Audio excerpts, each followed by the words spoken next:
Hello दोस्तों, कैसे हैं आप सभी लोग। उम्मीद करता हूँ अच्छे होंगे सभी। आज जो है हम बीएनएस का एक और जो चैप्टर है उसको कंप्लीट करेंगे। Chapter number 16। लास्ट लेक्चर में हमने जो चैप्टर नंबर 15 को कंप्लीट कर लिया था। अब है chapter number 16 complete to magistrate, जो 223 से लेकर के 226 तक है। पेन ले लेते हैं।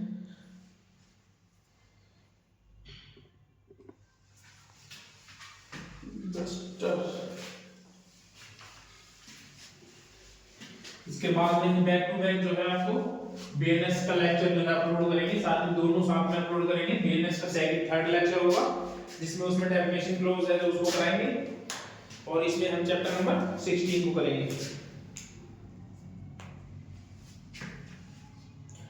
नाउ स्टार्ट करते हैं chapter number 16 complaint to magistrate.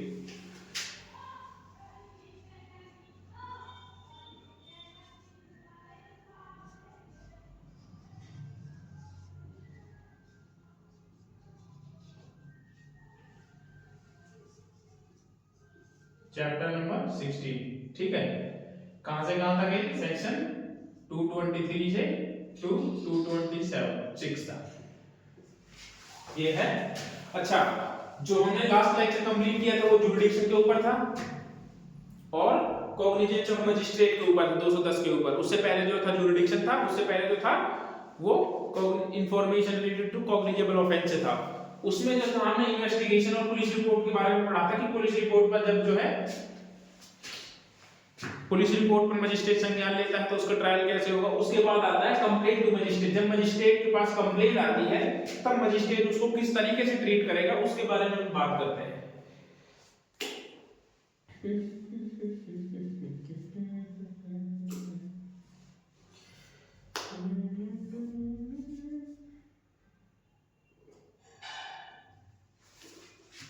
देखते हैं एग्जामिनेशन ऑफ कंप्लेनेंट, परिवादी की परीक्षा।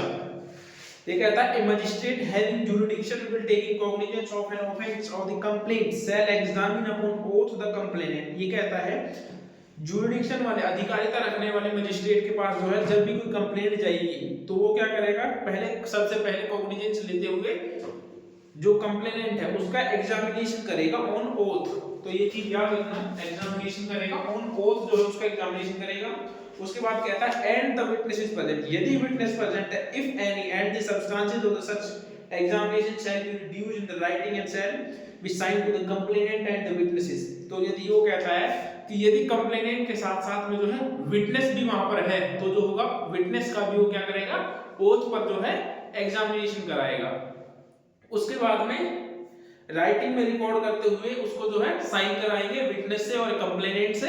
यदि विटनेस है तो विटनेस से, कंप्लेनेंट से, और मजिस्ट्रेट खुद जो है उस पर साइन करेगा। उसके बाद कहता है provided that no cognizance of an offense shall be taken by the magistrate without giving the accused of opportunity is being heard।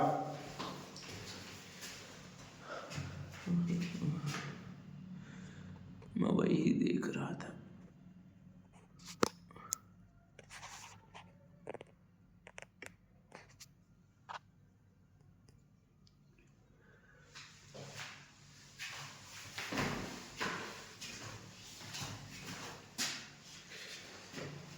उसके बाद कहता है ये न्यू जोड़ा गया था, इसमें प्रोविजन जो है कि मजिस्ट्रेट जो है ना कॉग्निजेंस लेने से पहले एक बार अक्यूज को जो है अपॉर्चुनिटी देगा उसको सुनने की, उसको सुना जाएगा। उसके बाद दूसरा प्रोविजन कहता है provided further that when the complaint is made in writing the magistrate need not examine the complaint and witness. तो ये कहता है कि जब जो है कंप्लेंट कब जो है राइटिंग, जब राइटिंग में कंप्लेंट होती है कब जो है मजिस्ट्रेट जो है कंप्लेनेंट का एग्जामिनेशन नहीं करेगा। तो आप सिर्फ इतना याद रखें कि कंप्लेनेंट का एग्जामिनेशन कब नहीं होगा। First, if A public servant acting the purporting of to act in the discharge of the official duty or court has made the complaint, जब जो है पब्लिक सर्वेंट जो है अपनी ऑफिशियल ड्यूटी के दौरान जो है कंप्लेन करता है। दूसरा कहता है एक मजिस्ट्रेट मेक ओवर, जब जो है सेक्शन 212 में जो है मजिस्ट्रेट जो है मेक ओवर करता है केस को, तब जो है उसका एग्जामिनेशन नहीं करेगा। बिकॉज मजिस्ट्रेट जब मेक ओवर करेगा ना तो पहले ही जो होगा उसका कंप्लेनेंट का एग्जामिनेशन कर लेता है, इसलिए जिसको मेक ओवर किया जाता है वो एग्जामिनेशन नहीं करता। उसके बाद प्रोविजो कहता है provided that if the magistrate make over the case to another magistrate under section Section 212 after examination the complainant and the witnesses the latter magistrate need not re-examine them। ये कहता है कि यदि जो है एक बार पहले मजिस्ट्रेट ने एग्जामिनेशन कर लिया है तो उसके बाद में जो है दोबारा जब मजिस्ट्रेट के पास कमिट होकर केस जाएगा तो वो क्या करेगा, वो उसका एग्जामिनेशन कर नहीं करेगा, ठीक है। और यदि वो एग्जामिनेशन कर भी लेता है ना तो इससे कोई इफेक्ट नहीं आएगा, ये भी बात मैं इससे अलग बता रहा हूँ। यदि वो एग्जामिनेशन फिर भी कर लेता है ना तो इससे कोई इफेक्ट नहीं पड़ेगा। उसके बाद सेकंड कहता है a magistrate shall not take a cognizance of the complaint against a public servant. ये कहता है कि मजिस्ट्रेट जो है किसी पब्लिक सर्वेंट के खिलाफ जो है कॉग्निजेंस तब तक नहीं लेगा जब तक कि ये इसमें दो बताए गए हैं। फर्स्ट ए पॉइंट कहता है public servant is given an opportunity to make ascertaination of the situation that lead to the incident of the alleged। वो कहता है कि पब्लिक सर्वेंट को पहले अपॉर्चुनिटी दी जाएगी किसके बारे में, उसको बताने के लिए सिचुएशन की बारे में, क्या सिचुएशन थी और क्या जो इंसिडेंट के बारे में उससे पहले पूछा जाएगा, अर्थात उसको अपॉर्चुनिटी दी जाएगी, पहले उसको सुना जाएगा। बी कहता है a report containing fact and circumstances of the incident from the officer superior of the such public servant is received.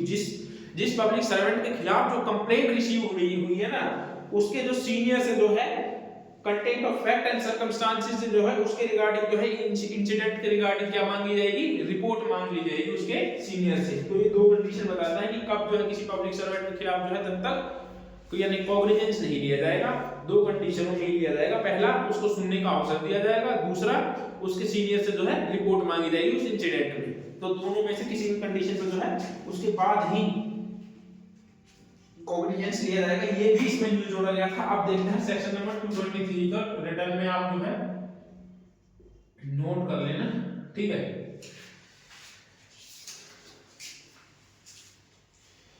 The magistrate having jurisdiction will take cognizance of an offence complaint shall examine magistrate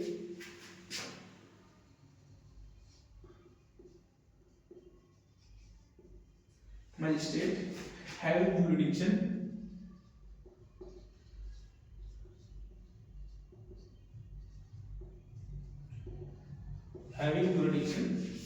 taking cognizance of an offence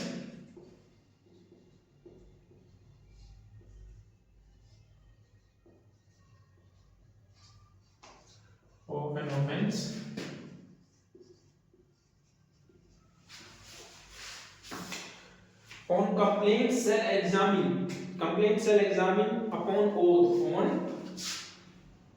complaint shall examine on oath।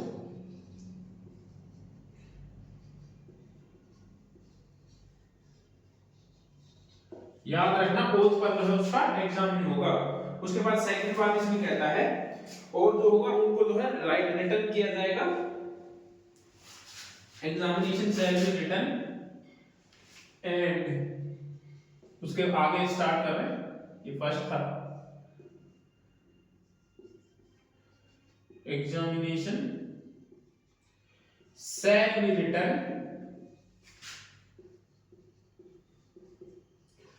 उसको जो है जो examination किया जाएगा उसको return करके जो है उसपे सभी के जो है साइन कराए जाएंगे, कंप्लेनेंट के भी, विटनेस के भी एंड मजिस्ट्रेट के भी।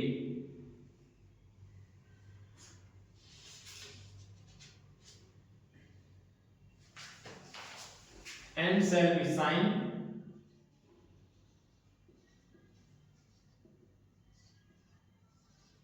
बाय कंप्लेनेंट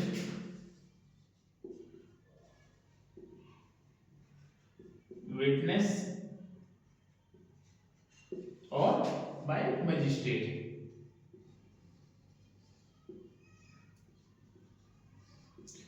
ठीक है, ये कहता है इसका सब फर्स्ट सब क्लोज। ज्यादा लेंथी तो नहीं लिख रहा हूं मैं, आप चाहो तो मैं शॉर्ट में भी लिख सकता हूं, बट मैं इसलिए लिख रहा हूं ताकि आप लोगों को अच्छे से समझ में आ जाए। उसके बाद एक प्रोविजो है। प्रोविजो क्या कहता है, प्रोविजो कहता है provided that no cognizance. Proviso ये कहता है कि जो होगा पहले जो है अक्यूज को अपॉर्चुनिटी दी जाएगी।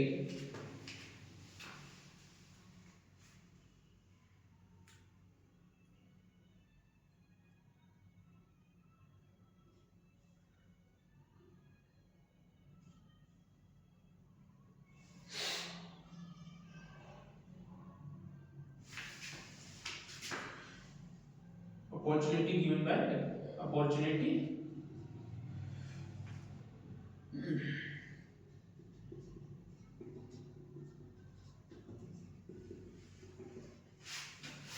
टू अक्यूज्ड,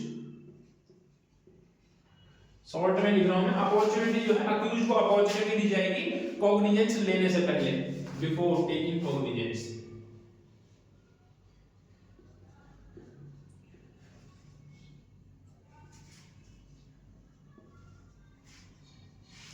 ठीक है, उसके बाद एक और प्रोविजन, वो प्रोविजन क्या कहता है कि कब जो है एग्जामिनेशन की जरूरत नहीं होगी, कब एग्जामिन नहीं किया जाएगा। ठीक है, कब जो है एग्जामिनेशन नहीं किया जाएगा, फर्स्ट जब जो है पब्लिक सर्वेंट ऑन ड्यूटी जो है रिटर्न में कंप्लेंट करता है, पहला public servant on duty complaint करे, सेकंड कहता है, दूसरा क्या कहता है, सेकंड ये कहता है कि जब जो है सेक्शन 202 में जो है कमिट किया गया है मामले को, मेक ओवर क्या करो, सॉरी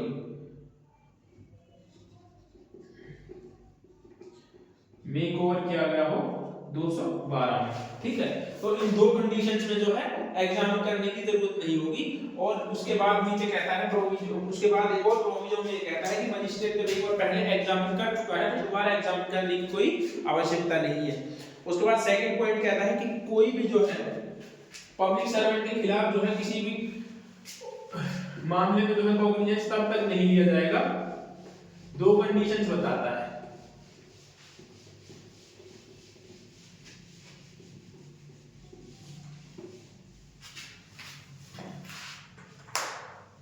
उसके बाद सेकंड पॉइंट कहता है, सेकंड क्या कहता है, a magistrate shall not take cognizance, a magistrate shall not take cognizance against the public servant, against the public servant। ठीक है, मजिस्ट्रेट जो है एक पब्लिक सर्वेंट के खिलाफ जो है कॉग्निजेंस नहीं लेगा, कब तक नहीं लेगा, अनलेस, मैं शॉर्ट में लिख दे रहा हूं, आप लोग इसको अच्छे से लिख लेना, बुक में से देख के मैं समझाने के लिए लिख दे रहा हूं प्री के पॉइंट ऑफ व्यू से। ठीक है, कब तक नहीं लेगा, दो कंडीशन है, पहला पब्लिक सर्वेंट को अपॉर्चुनिटी दी जाएगी उस इंसिडेंट के बारे में बताने के लिए,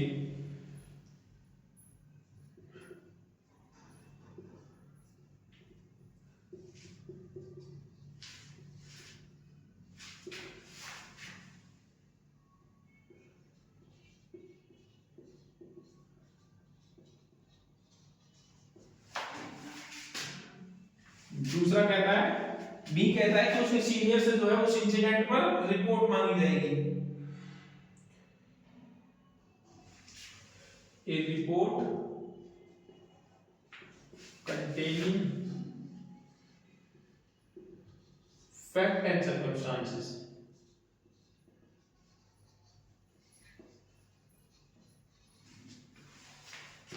of the incident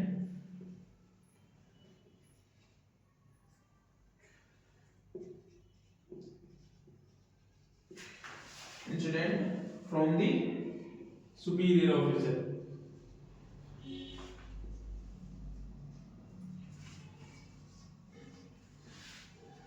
उसके सुपीरियर ऑफिसर से जो है रिपोर्ट मांगी जाएगी।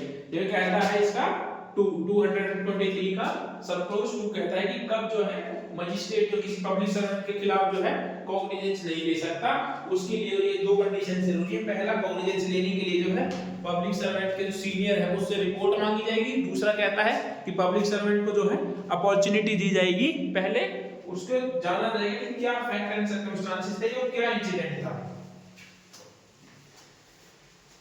उसके बाद आता है section number 224, procedure by magistrate not competent to take cognizance of the case.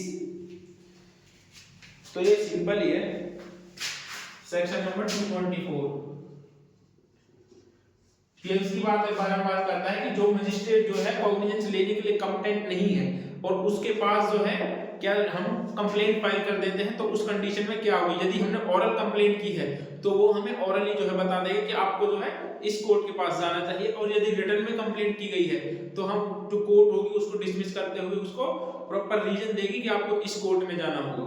ठीक है, यदि वो परिवादी कहता है तो ये दोनों पॉइंट यही कहते हैं। यदि परिवाद लिखित में है, यदि परिवाद जो कंप्लेंट है वो रिटर्न में है तो समुचित न्यायालय में पेश करने के लिए उसको भव्य प्रश्नांकन सहित लौटा दिया जाएगा। तो उसको बताया जाएगा कि आपको जो है इस कोर्ट में जाना है और उस कोर्ट को उसको लौटा दिया जाएगा। उसके बाद भी कहता है यदि परिवाद लिखित नहीं है मतलब ऑरली है तो वह परिवादी को उचित न्यायालय में जाने का निर्देश दे सकता है। तो वह परिवादी को जो है कंप्लेनेंट को उचित कोर्ट में या कंप्लेंट कोर्ट में जाने का निर्देश दे सकता है। तो ये है सेक्शन नंबर 224। ठीक है, इसमें दो चीजें हैं। पहला, ठीक है, यदि इनकम्प्टेंट कोर्ट में फाइल हो जाता है, पहला यदि रिटर्न में है, यदि वो रिटर्न में है, दूसरा बी कहता है ऑरली, यदि वो ऑरली है। ठीक है, तो दोनों में क्या होगा, रिटर्न में है तो उसको प्रॉपर रिटर्न में बता देगा कि आपको उस कोर्ट को लौटा देगा उसको।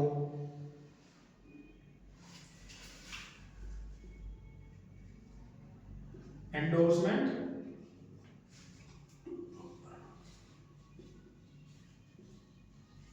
प्रॉपर कोर्ट एंड ऑरल में है तो डायरेक्ट कर देगा उसको, डायरेक्ट टू कंप्लेंट कोर्ट। ये दो चीजें। ठीक है, यदि रिटर्न में है तो जो होगा उसको प्रॉपर कोर्ट में जाने का प्रॉपर कोर्ट में भेज देगा। दूसरा यदि वो ऑरली वैसे ही बोला तो उसको निर्देश दे देगा कि आपको जो है इस कोर्ट में जाना चाहिए। उसके बाद आता है section number 225 postpone of issue of process. Issue of process को जो है पोस्टपोन आदेशिका के जारी किए जाने को मुलतवी किया जाना है। अच्छा, ये इशू ऑफ प्रोसेस होता क्या है? इशू ऑफ प्रोसेस होता क्या है? जो चैप्टर नंबर 17 है उसमें जो है सेक्शन नंबर 227 यही बात करता है कि इशू ऑफ प्रोसेस। अब मैं बोलता हूं कि what is issue of process? Issue of process होता क्या है? देखिए, जो है किसी व्यक्ति के खिलाफ जो है कंप्लेंट फाइल की गई, ठीक है, उस व्यक्ति को जो है नोटिस है, यदि सम्मन मामला है तो सम्मन, वारंट मामला है तो वारंट या सम्मन, कोर्ट जो भी ठीक समझे उसको जो है इशू करना, उसी को बोलते हैं इशू ऑफ प्रोसेस। जहां पर जो है यहां से कहते हैं कि कोर्ट ने जो है जहां पर process issue of process start होता है ना, वहां पर ये माना जाता है कि कोर्ट ने जो है कॉग्निजेंस ले लिया है। ठीक है, बहुत से मानते हैं लेकिन कॉग्निजेंस जो है सेक्शन 210 में ही कोर्ट ले लेती है। याद रखिएगा, सम्मन केस है तो सम्मन और वारंट मामला तो वारंट जहां से भेज देती है कोर्ट वहीं से उसी को बोलते हैं इशू ऑफ प्रोसेस, भेजने से पहले। इसको कहते हैं कि postpone of issue of process. Issue of process को जो है कब पोस्टपोन कर दिया जाएगा, अर्थात कब स्थगित या रोक दिया जाएगा। तो इसमें क्या कहता है देखते हैं।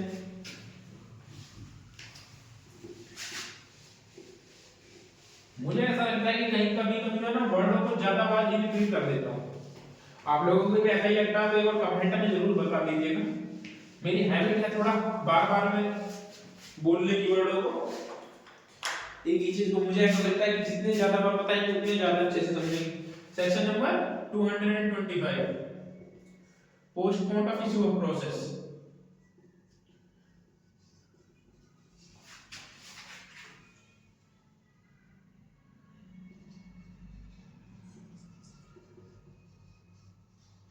ठीक है, ये क्या कहता है देखो, एनी मजिस्ट्रेट, कोई भी मजिस्ट्रेट जो है on receipt of a complaint and offence which is the authorised to take cognizance, जो है कंप्लेंट के रिसीव होने पर जो है और जो है उसको कॉग्निजेंस लेने के लिए सक्षम है कोई भी मजिस्ट्रेट जो है, which has been made over to him under section 212, यदि 212 के अधीन जो है उसके पास मेक ओवर हो गया है तब भी मे if he think fit, यदि वह ठीक समझता है तो and shall in a case where the accused is residing at the place beyond the area of which of the exercises his jurisdiction, यदि जो है accused जो है उसकी jurisdiction के बाहर के क्षेत्र में जो है रहता है, ठीक है, कब उनके पास जो कंप्लेंट आती है और वो देखते हैं कि accused जो है ना उसके क्षेत्र के बाहर के एरिया में रहता है, तो वो क्या करेगा, first of all postpone the issue of process against the accused। तो वो क्या करेगा, जो इशू ऑफ प्रोसेस है ना उसको पोस्टपोन कर देगा। किस लिए?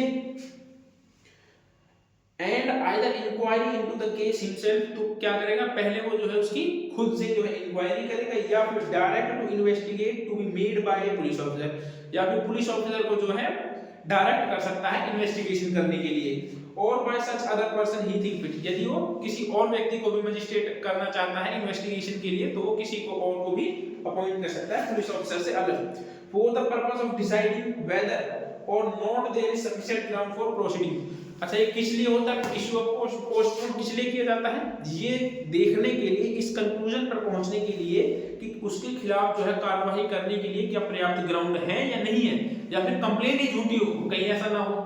अब क्या होता है, ये किस लिए जरूरी होता है, जैसे मान लीजिए मजिस्ट्रेट के पास जो है एक झूठी कंप्लेंट चली जाती है एग्जांपल के तौर पर, ठीक है। अब ऐसा तो है नहीं कि मजिस्ट्रेट आंखें बंद करके बैठा है, उसने एग्जामिन किया और उसको कुछ पता ही ना चला और उसने सीधे जो है इशू ऑफ प्रोसेस कर दिया, ऐसा नहीं होता। तो वो क्या करेगा, जिसको ऐसा लगता है ना कि कंप्लेंट में थोड़ा भी झोल है, तो वो क्या करेगा, या तो खुद से इंक्वायरी कर सकता है, या फिर जो है वो पुलिस ऑफिसर से या अदर पर्सन से जो है इन्वेस्टिगेशन कर सकता है, ताकि ये पता लगाया जा सके कि कंप्लेंट सही भी है या झूठी है। क्यों? क्योंकि अगर झूठी हुई तो बेवजह ही जो है अक्यूज को परेशानी होगी आने और जाने में, आने जाने में भी, 100 परेशानी वैसे भी होती है किसी के खिलाफ जो है समन या वारंट चला जाए, तो जो है बहुत से लोग बेचारे इतने शरीफ होते हैं वो परेशान हो जाते हैं, वकील को ढूंढते हैं जल्दी जल्दी में।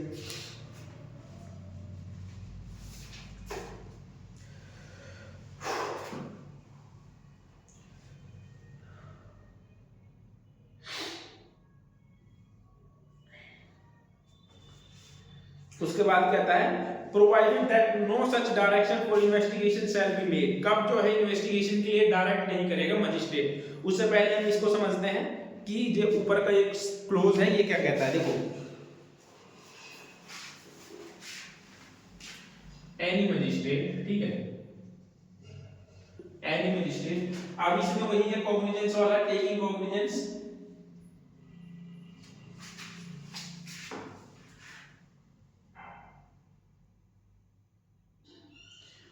any magistrate receive a complaint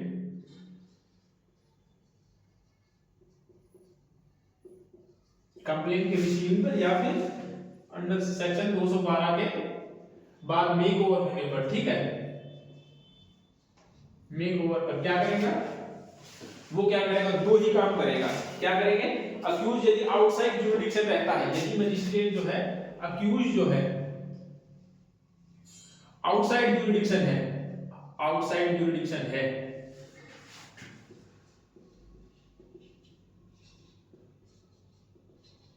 jurisdiction है, तो वो दो काम करेगा। फर्स्ट ऑफ ऑल पहला वो क्या करेगा, पोस्टपोन कर देगा इश्यू ऑफ प्रोसेस को,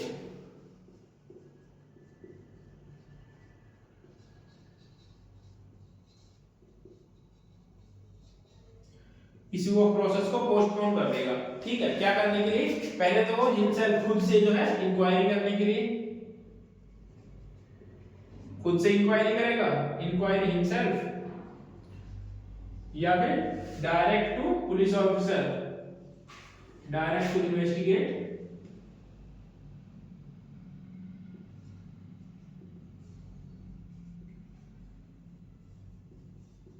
पुलिस ऑफिसर और अदर पर्सन,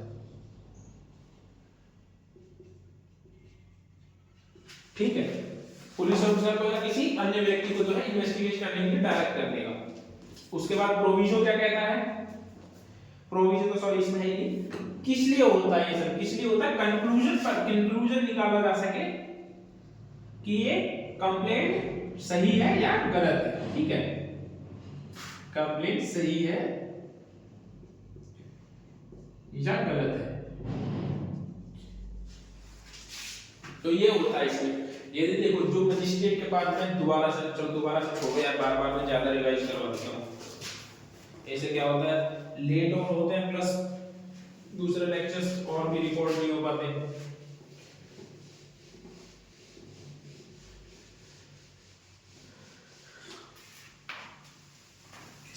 उसके बाद प्रोविजो क्या कहता है, no such direction for investigate, ये एक प्रोविजो है, इसको भी याद रखना,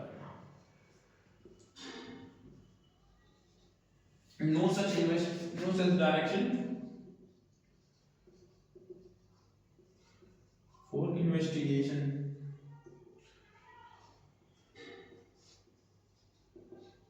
कब जो है इन्वेस्टिगेशन के लिए डायरेक्ट नहीं किया जाएगा। उसके बाद दो दो चीजें कहता है इसमें, where it appears to the magistrate when the अच्छा triable by court of session है, जब जो है ऑफेंस जो है triable by court of session हो,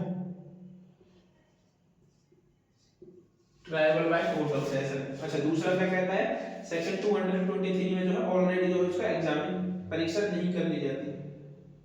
हाँ जब तक ही जो है अक्यूज का एग्जामिनेशन नहीं किया जाता, ठीक है, सॉरी कंप्लेंट, जब तक सेक्शन 223 में कंप्लेनेंट का एग्जामिनेशन नहीं हो जाता।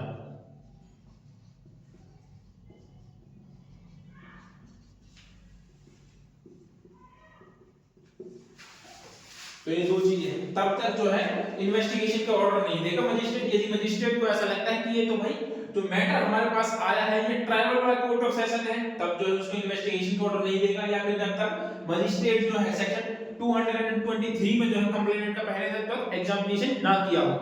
यदि जैसे मान लीजिए कि एक मजिस्ट्रेट के पास कंप्लेंट आती है रेप से रिलेटेड, ठीक है, अब तो मजिस्ट्रेट इसमें जो है इशू ऑफ प्रोसेस को पोस्टपोन करने के लिए बाउंड है, सेल नहीं सॉरी वो इन्वेस्टिगेशन करने के लिए डायरेक्शन नहीं दे सकता। क्यों? क्योंकि वो tribal by court of session है, जो भी करना होगा वो कोर्ट ऑफ सेशन करेगा। दूसरा यदि जब तक जो है 223 में जो है कंप्लेनेंट का एग्जामिनेशन नहीं हुआ है तब तक जो है कोई भी इन्वेस्टिगेशन का ऑर्डर नहीं दिया जाएगा।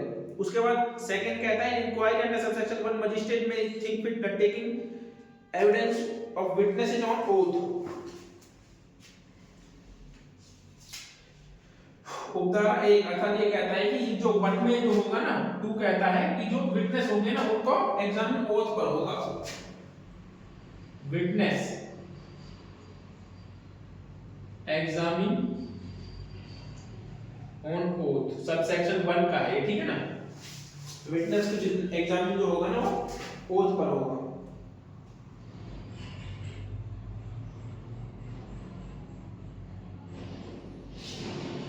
उसके बाद एक और प्रोविजन है, वो प्रोविजन क्या कहता है यदि मजिस्ट्रेट को ये लगता है ना कि ये जो ऑफेंस है trial by court of session है, ठीक है, तो जो होगा वो कोर्ट ऑफ सेशन के सामने जो है कंप्लेनेंट खुद और जो है वो विटनेसेस को जो है पेश करने के लिए ये कोर्ट अपेक्षा कर सकता है उससे। उसके बाद में थर्ड कहता है investigation under subsection 1 it is made by person not being in the police force. यदि इन्वेस्टिगेशन जो है किसी ऐसे व्यक्ति द्वारा की जाती है जो कि पुलिस ऑफिसर नहीं है, he shall have for the investigation all the powers to the conferred for the Sanhita and the officer in charge of police station except the power of arrest। तो उस व्यक्ति के पास जो है वही सेम पावर होगी जो किसी पुलिस ऑफिसर के पास होती है, लेकिन वो है एक्सेप्ट उसके पास अरेस्ट करने की पावर नहीं होगी, ठीक है। उसके पास सारी पावर होगी, वो सर्च करना चाहे सर्च कर सकता है, सीज करना चाहे सीज कर सकता है, लेकिन वो जो है किसी को अरेस्ट नहीं कर सकता यदि कोई और पर्सन जो है इन्वेस्टिगेशन कर रहा है। जो सबसेक्शन 1 में जो है 3 पॉइंट लिखवाए थे, other person and police officer, other person यदि करना है तब के लिए है थर्ड। उसके बाद आता है section number 226 dismissal of complaint, complaint का खारिज किया जाना।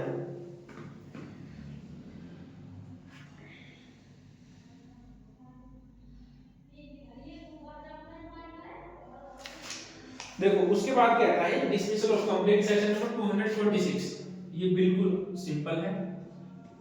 Section number 226 dismissal of complaint,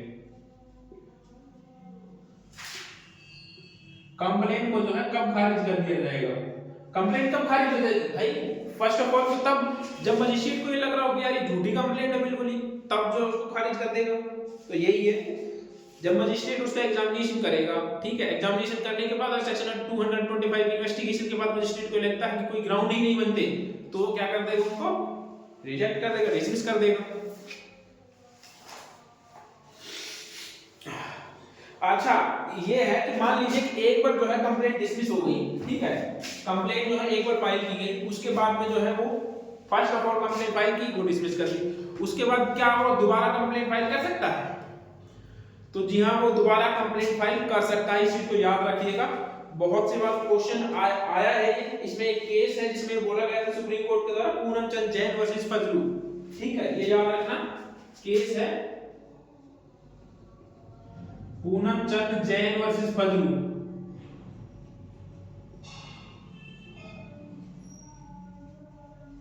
याद रखिएगा इस केस को। इस केस में सुप्रीम कोर्ट ने ये कहा था कि यदि जो है एक बार कंप्लेंट डिसमिस कर दी गई है ना, तो दोबारा में वो कंप्लेंट फाइल कर सकता है, इसमें कोई रोक नहीं है। यदि जो है ग्राउंड जो है कोई अलग से कोई ग्राउंड निकल के आ गया है, बाद में कोई एविडेंस वगैरह आ गया है, या फिर उसको ऐसा लगता है कि जो प्रॉपर तरीके से इन्वेस्टिगेट नहीं किया गया, तो वो दोबारा भी फाइल कर सकता है। ठीक है। उसके बाद आता है chapter number 17, issue of process. Issue of process, और इसमें दूसरा है supply of document to accused. दो चीजों के बारे में बात करता है। Commitment of proceeding before magistrate, magistrate के समक्ष कार्रवाई को प्रारंभ किया जाना, चैप्टर नंबर 17।